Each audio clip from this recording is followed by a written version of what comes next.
চুল কাটতে গিয়ে কি খাবি?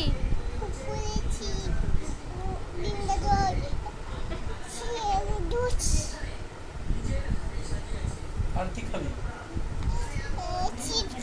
কে কিনে দেবে?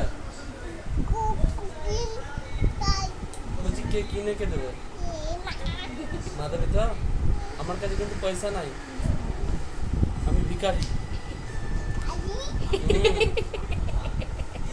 আমি ভিখারি বাবা। আমি কিন্তু কিনে দিতে পারবো না, তখন কিন্তু কান্না করবি না, ঠিক আছে? এ আমি কাকে কয় গো বলি?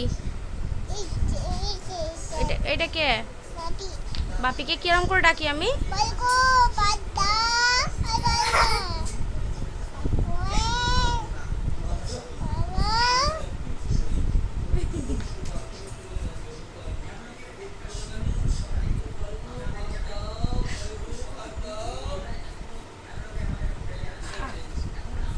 কয় রে? আর কি বলি বাপিকে? চো তো চুলটা কেটে নিয়ে আসি, চো। নেড়ু করে দেবো তো পুরো। হ্যাঁ কি তোকে যদি ন্যাড়া করে দেওয়া হয় তাহলে ন্যাড়া করলে কি বলবে লোকে তোকে? হ্যাঁ খ্যাপা বলবে?